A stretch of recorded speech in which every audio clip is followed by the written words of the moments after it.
My podcast is big on like speaking your reality into existence. I truly believe that if we all were to like have a transcript of the things we said and the things we even heard and the things we repeated, we will see how that life is. Music does have that power of like writing that transcript. I still feel like it still plays a factor into like the manifestation process. There are rappers who spoke about death in their music and they passed away.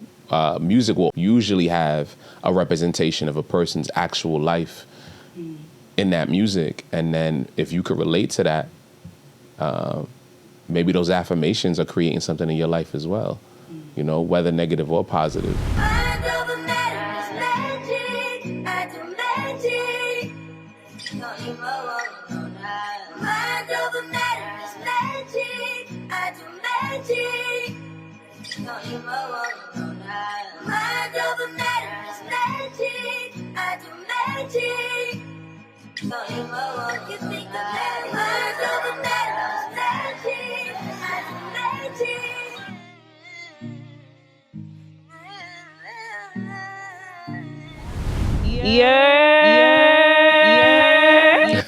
Yeah. What's up? What's good? Thank you for joining me, Osiris. Of course. Thank you for inviting me. Welcome to Mind Over Matter podcast. Yeah. If this is your first time joining, welcome. I'm your host, DEJA Wallace, and I have a lovely guest, as you can see, for everybody on the visuals on the YouTube. Explain like what you do and who you are. Let them know, get them a little feel of who you are, Osiris. For sure. Yeah. My name is Osyris Antham. I am an MC from Brooklyn, New York.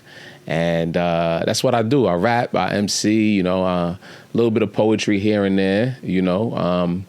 But that's what I'm known for. That's how I made my name here in New York City and in different parts of the world by rapping my ass off, you know. Yeah, he be going crazy. Like, he be going in a dictionary like onomatopoeia, encyclopedia. He be wildin'. The hard way, you gotta be yourself. Like I got it with a belt. Winter's over. We don't need the ice, hope it melts.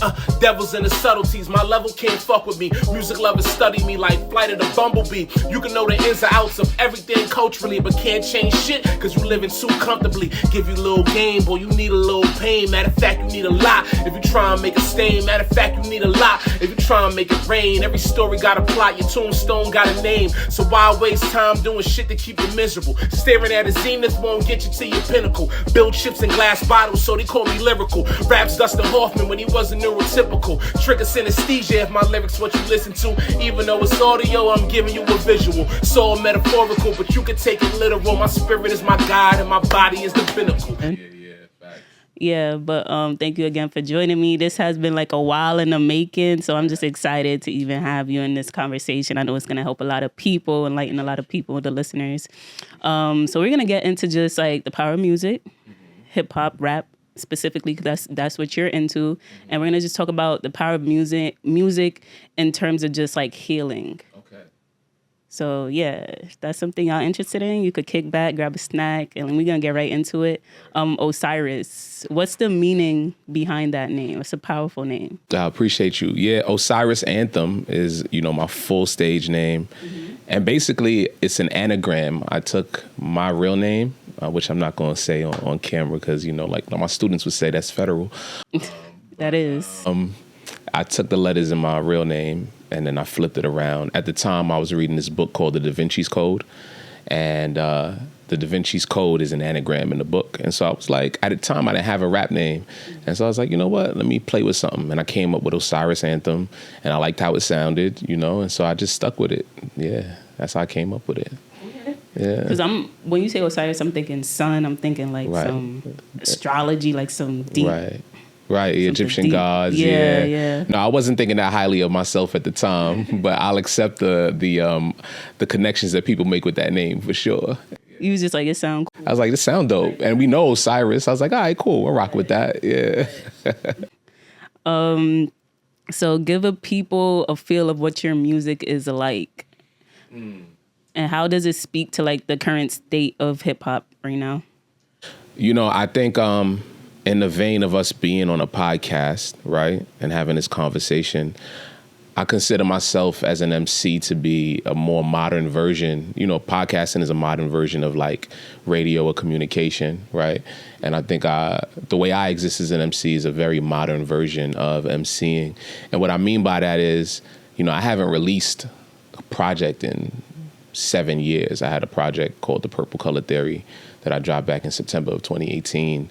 But most of my career since then has been performances outside, has been social media content, has been competitions. And so I say all that to say, when I talk about what my music is and what it does and what it means, my music arrives to people in a lot of different capacities, you know? So music might be, somebody might be a fan of me and it's because that they heard me freestyling a bunch of different places. Somebody might be a fan of me because they saw me rapping words from the dictionary on social media, right? Or somebody may have come to the shows that I do with my crew, Layer Rhythm, which is a dance crew. Was created by a woman named Male. It's a very fire dance crew. I'm one of the MCs as a part of it. And so somebody may have seen me there rapping, right? And they may be a fan of me. And so when my music is arriving with people, it's not just tracks, you know, it's not just what you pull up on SoundCloud or Apple Music. And so I say all that that's a big way or a big lead up to answer your question, where I feel like what people get from my music is I try to be thoughtful. I try to communicate wisdom. I try to communicate reality. I try to say things that people connect with. I try to make sure it's not just about me. And if it is about me, like there's something that people could feel in that. And that could either be things that they could relate to directly from my life, or that could be, you know, in the vein of hip hop, something that I'm bragging about that people sometimes like to hear. Sometimes we like to hear somebody bragging about something because that makes us feel good. Like, yeah, talk your shit. Yeah, you know what I mean? I grew up on Jay-Z. Jay-Z, that's all. He was known for bragging, but it was inspirational to hear that black man from Marcy Projects talk his shit. You feel me? Yeah. And so I try to come at it from all of those levels. Yeah. When you even go back to like the origins of hip hop, I feel like from what you're explaining, your music relates more to like the foundation of how it was started, kind of storytelling, using it more so as an outlet of creative express. Well, it's still used as that, but just being more so like intentional when it comes to like making sure that the messaging is of substance, right? And how do you feel like that transition of what mainstream hip hop is now compared to like when it just started? I know you wasn't alive for that long, but like even in the 90s, it still had like some substance to it. How does that make you feel seeing that transformation? That's a 3-hour question. You got time. Oh, it's 333. That's how true it is. That's crazy. How do I feel about that?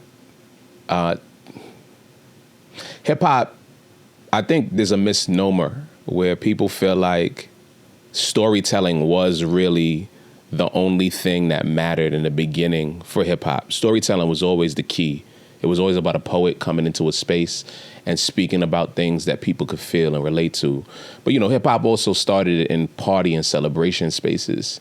And so, you know, the de facto birthplace of hip hop is 1520 Sedgwick Avenue, August 11, 1973, in Kool Herc's crib, right? You feel me?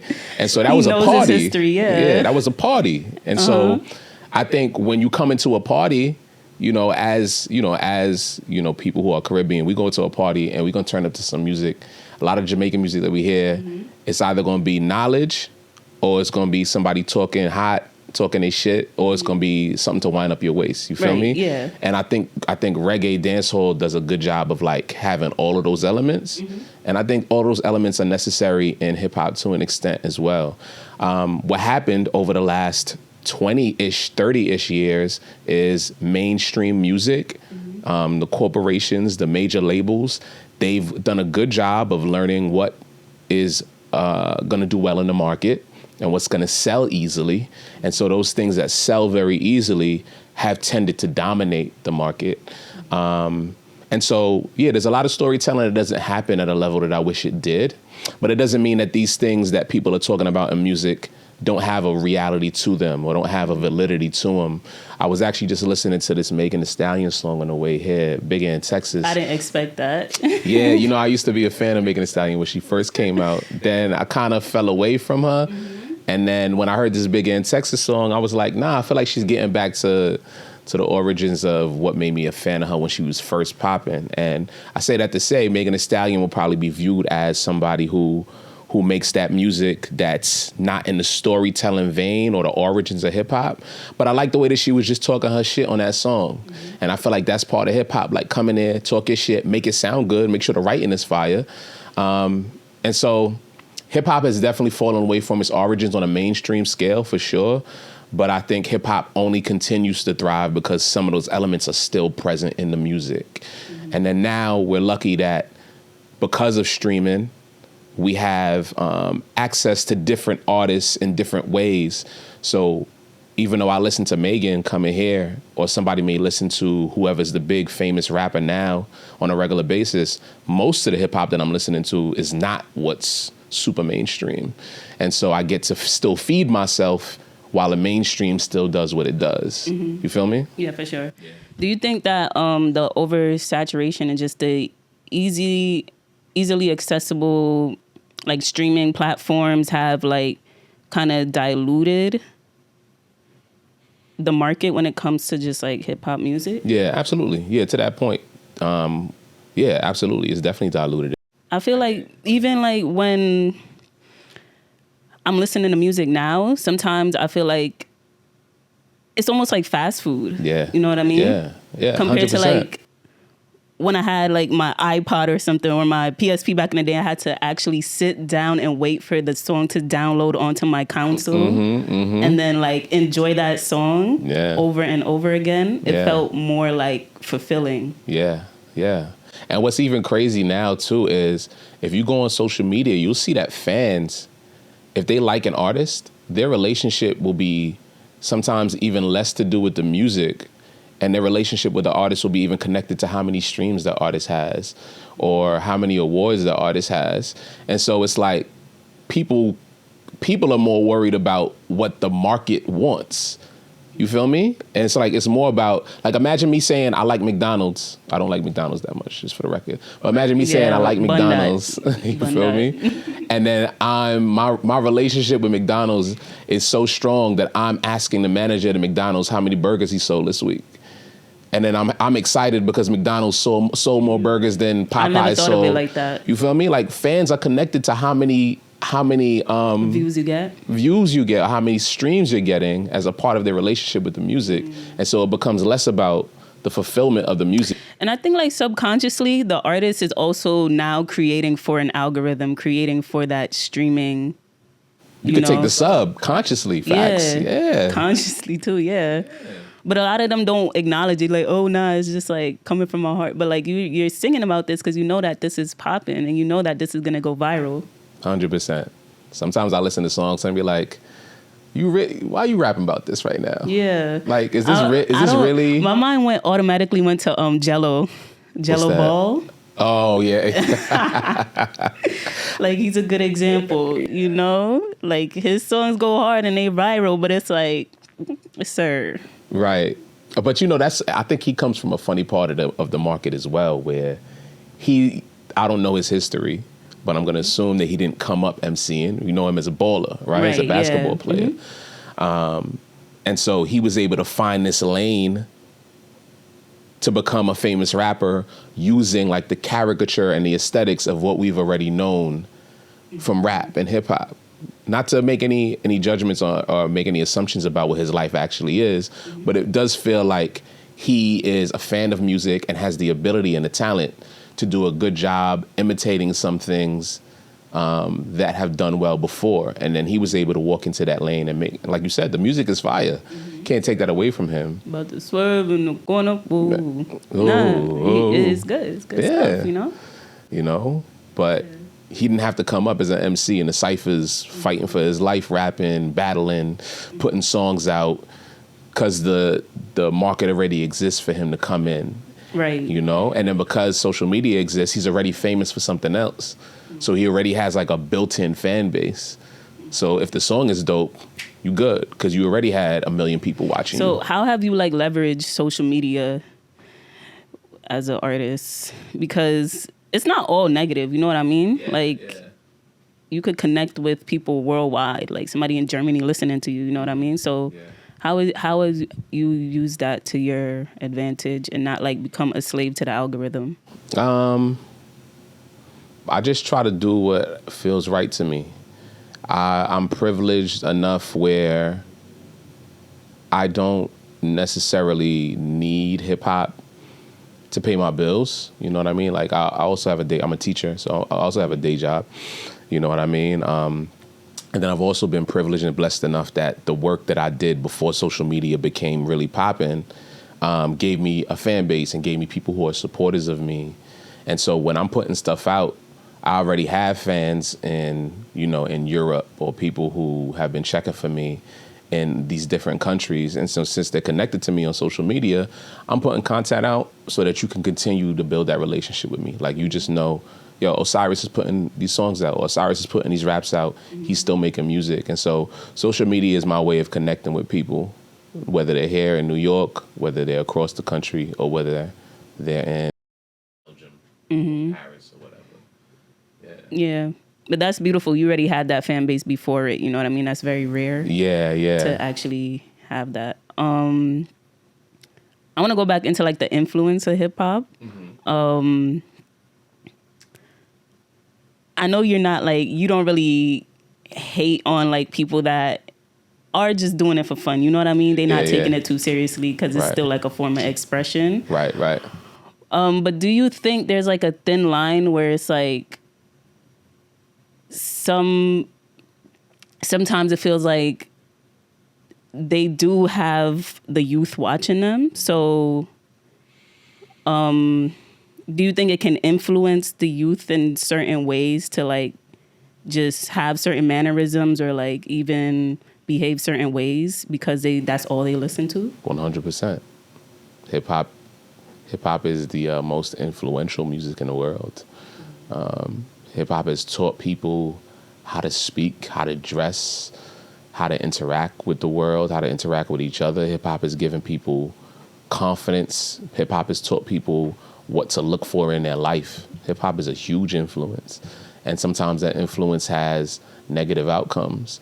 And you can even ask young people, like I said, I'm a teacher. You can ask young people who live in certain places how you can ask them that same question and they'll tell you, yes, I believe that hip hop has had a negative effect on me. There's young people who, I had a young student who one time told me he stopped listening to drill music because he felt like listening to drill was having a negative effect on his decision making. And then even if we're speaking about drill as a part of hip hop, we know for a fact there are things that happen in drill music that have real life consequences or real life outcomes, but that's obviously just a small part. In general, hip hop does have an effect on people. And if you're saying things in music that a 12-year-old who's still trying to figure out the world is hearing and they already love you, that's going to influence how that person makes decisions the rest of their life, especially if there aren't other influences in their life who have as much influence as you do. All of us grow up listening to different things in music, but it doesn't mean that we made decisions based on those things because we also had other influence. I think about like even growing up in Brooklyn, like it's at default, you're going to know music. You know what I mean? Like it's undeniable. You're going to be some type of tapped into music. So like even like going to high school, I learned about Chief Keef. I learned about a bunch of drill rappers. I learned about a bunch of like just Chicago drill rap. Just by like the kids that would play music mad loud in the lunchroom for no reason at 7 a.m. They coming in blasting Chief Keef, mad just like arrogant shit. And I knew the lyrics because like after a while you just start knowing the lyrics. But thank God I had that foundation, but a lot of them didn't. And I'm thinking of this specific kid who would do this. Like every day he will blast music, like drill music. And it don't matter what time. He'll come in 7 a.m. blasting music. Right. And it's crazy because he got kicked out of school because our first day of our senior year, he brought a gun into school. Wow. And it's like, he was always like a very problematic kid. He was always very like, the word is staticky, but I can't think of a word right now. But like, he was always ready to like fight somebody, you know what I mean? And it's like, that music can bring you into a trance, because he was one of them kids that he's not listening to the teachers. He's blasting his music. He's like, he thinks he's Chief Keef. You know what I mean? Yeah. And like, that's like real life example of me seeing that happen. I'm like, yeah, the music definitely has a stronger influence than a lot of us acknowledge. Absolutely. And just shifting gears, how do you feel like music has power to heal people? I believe it does. Yeah. I think on the other side of that token, hip hop can influence, and then music just in general has so many healing properties. There's so many times in our lives where we'll listen to music while we're going through something, or we'll listen to music for the memories of a thing, you know, to kind of give us center when we don't have center, to give us grounding when we don't have grounding. I think music is extremely healing, you know. I mean, scientifically, music releases endorphins in you, you know, which is like the healing chemical in your body, you know? So it's funny because, like, even when I think of, like, everybody life being like a book almost, like we're all writing the story to our lives. Right. My podcast is big on, like, speaking your reality into existence. So I truly believe that if we all were to like have a transcript of the things we said and the things we even heard and the things we repeated, we will see how that life is based on that transcript of what we read. What do you mean by how that life is? What do you mean by that? So say that what I'm saying repeatedly, like if I'm always saying like I'm tired, I hate my job, and even when you like listening to certain frequencies from the music, I feel like you could see the quality of that person's life based off just that. If I'm explaining that properly. Yeah, that makes a lot of sense. And I think that music does have that power of like writing that transcript as well, even though we're not speaking. Yeah. Even though we don't know the lyrics, I still feel like it still plays a factor into like the manifestation process. Yeah, I can agree. I think if you listen, there are rappers who spoke about death in their music and they passed away. You know what I mean? Tupac is an example. But then there's also right. There's also MCs who spoke about success before they were successful, and then they became successful. You know what I mean? And so music will often have, or usually have, a representation of a person's actual life in that music. And then if you could relate to that, maybe those affirmations are creating something in your life as well, you know, whether negative or positive. And so, yeah, those healing things, you know, if Mary J is on the song saying, I'm not going to cry, and, you know, you a shorty going through something, you're like, you're right, Mary, I'm not going to cry. No, I'm literally not gonna do that. it. Exactly. You feel me? So, yeah. And that's really like the essence of like why I created this podcast, is to speak my reality into existence and like have other people speak their realities into existence. What does mind over matter mean to you? I mean, I love the title. Mind over matter is the truth of our lives. What we think can be to a higher extent than we even consider sometimes. It means that whatever's in front of you doesn't have to be an impediment if you don't want it to be. And that you have more influence on your world than it feels like. I think it's natural for us to feel fear. And a lot of times growing up, we get taught a lot of fear, you know, especially in certain communities, in certain, you know, Black homes, Caribbean homes, we get taught a lot of fear. And so sometimes we don't always get taught about the power of our mind. And, you know, you grow up and then you learn more about the world if you're blessed and you're privileged, and you really realize the power of what you could do up here. So, yeah, that's what I think it means. Yeah. Facts. All right. What is that? Why you named it? What made you name it Mind Over Matter? I named it that because, yeah, basically that. You know what I mean? I felt like I was going through a hard time and I had to use my mind to get out of it. Word. That's gangster. Yeah. I love that. Thanks. I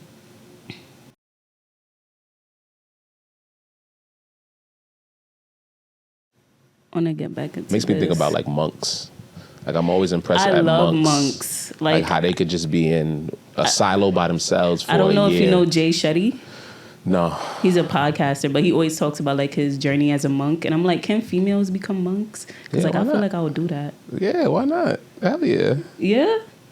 Who says you can't be a monk? I always see male monks. I never see female monks. Well, you're going to be the first Jamaican female monk. That's crazy. No. You make it happen. Can you remember like a specific moment in your career where you did use Mind Over Matter or speak your reality into existence? Yeah, I want to say probably one of the more significant moments in my career. So they have this organization of hip hop conglomerate thing called End of the Week. It's an international hip hop. I don't know what to call it. Call it international hip hop situation. It's a bunch of guys that started here in New York City in the year 2000. Damn. Yeah, a long time That's ago. my birth year. Oh, wow. Yeah. Well, I was just a kid, but yeah, it's a long time ago. Mm-hmm. And they started it here. It spread out to like 15 different countries, and they had competitions every single year. And I did the first competition in 2014. Didn't do well in it. One thing that's significant about the competition, there's a bunch of things I could say about it. But one thing that's very significant about it is you're not allowed to diss anybody. So you're battling other MCs, but if you diss anybody that you're battling, you end up losing. And so it's about what you are doing on stage in comparison to the other person, rather than you rapping at them. It has 5 different levels. You have to write a verse or a song, then you have to do an a cappella, then you have to freestyle, and then you have to freestyle again, but over a whole bunch of different beats. The first time you freestyle is with random items that they give you that you don't know what the items are. And in the 5th round, you have to be in a cypher with a bunch of other rappers. And so it's like whoever can execute all of these styles or all of these levels of hip hop the best ends up being the winner in the competition. I did it in 2014. I didn't do well. In 2015, I didn't do well. 2016, I didn't do well. And then I was like, you know what? I'm not doing this no more. Because I was just like, I failed at this too many times. 2017 comes, and it was so random. I went to the competition to watch a bunch of other friends perform in it. Somebody had gotten sick, and then one of the brothers who was there was like, yo, can you please come on stage and be in the competition because we lost so-and-so. And I was like, I don't know. I jumped in. I ended up winning that night. I didn't expect to. And then I had the national championship coming up. And if I won the national championship, then I would go to Prague in Czech Republic to compete for the world championship. And in that moment, it was really like a mind over matter situation for me because, number one, I didn't want to continue doing the competition. And I was kind of going against what I had already said for myself. And then I had a lot going on at home at the same time. And so I was in a tough spot in life, and I was just like, I'm just not feeling it. And I also don't even want to continue doing this. But, you know, the guys who run the competition, they kind of convinced me. And so I was like, you know what? If I'm going to do this, I'm doing this to the highest possible level because the competition has judges. And so you have to get voted on. Mm-hmm. And I was like, if I'm going to do this a 4th time, I'm leaving no doubt that I'm the winner. Like it's not gonna be close. Like y'all niggas gonna have to choose me. And so I just put in a lot of work, just writing, coming up with different concepts and practicing a whole bunch of different things that I was gonna do on that stage. And I ended up winning by 2 points that night. And then I went to Prague, and we all were out in Prague for an entire week. And then I ended up winning the world championship in Prague in 2017. And so, but yeah, it was really a mind over matter because I had so many things that were like roadblocks for me. And I had to tell myself, it's not going to be close. We got to make sure this shit happens, else I'm not doing it, you know? So yeah. Yeah, that's beautiful. Thank you. Congrats. Thank you. Yeah. And for the record, that was my first of, and I ended up winning in Paris the next year. Oh, okay. Yeah. Go off. Yeah. Appreciate you. And then I went to Belgium the third. I didn't win in Belgium, but but you know. That's nice. Yeah, appreciate you. What has been your most proudest moment of your career as a MC? Probably one of those. I mean, if I want to be, I've had a lot of, when I say so there's a famous rapper, his name is Lupe Fiasco. Google him. And, you know, he's a legend. And in the third year that I did that competition, he ended up being a judge for one of the comps. And he loved my performance to death. Mind you, Lupe Fiasco is my favorite rapper of all time. And I had never met him before that year. And so I went on that stage, did my best performance I possibly could, found out that he was going to be, I prepared one of my best performances possible, found out he was going to be the judge like the day before, and then he loved my performance to death. And so that was one proud moment for sure, meeting him and impressing him. I think really for real though, I just like the idea that I can be to some people the MC that I grew up loving. Like sometimes I'll do certain things in rap, and then people who are from New York, people who are from Brooklyn, people who are fans of me will take pride in what I did the same way I took pride in MCs that I grew up listening to being great. And that means a lot to me, that I could represent Brooklyn, I could represent the culture of hip hop, and even just represent Black culture in ways that makes people happy. And that's so fire that you were even prepared for that moment. You know what I mean? Because a lot of moments like that come, and it's like, you have to show up, and the work is going to speak for itself. You know, what if he had showed up to the first competition that you had done? You know what I mean? You weren't prepared, you know? And I feel like in life, a lot of times, opportunities, it's inevitable that the opportunity is going to come. Yeah. But it's whether or not you're prepared. Yeah. And that's what I've been learning a lot, is that like, yo, you got to be prepared for moments like that. And I'm glad you was prepared, because now it's like, y'all got that connection now. Right, you know what I mean? Yeah, that's so real. I never even thought about the fact that... Because imagine you flopped. Right. Or if he showed up to one of the earlier ones where I didn't do as good, there would have been no reason for us to be cool, because I wasn't ready yet, but I was ready. Yeah, that's a great point. Yeah, for sure. That's what I've been realizing a lot recently, is like, yo, the work is going to speak. Yeah. You know? Yeah. So, yeah. That's fire. Lupe Fiasco, he has been like... Where is he? Like, what is he doing right now? Like, he needs to... He does a lot, honestly. He teaches at MIT. Okay. And then there's another school, Johns Hopkins, that he started teaching at he's not a rapper? as well. He's not rapping? He still raps. Okay. I think he just finished the tour, or he might still be on it. Okay. But he still raps. He dropped an album last year. He's still out here, you know. He's still MCing. So he's that guy, you know what I mean? For sure. Yeah. Yeah, that's dope. Word.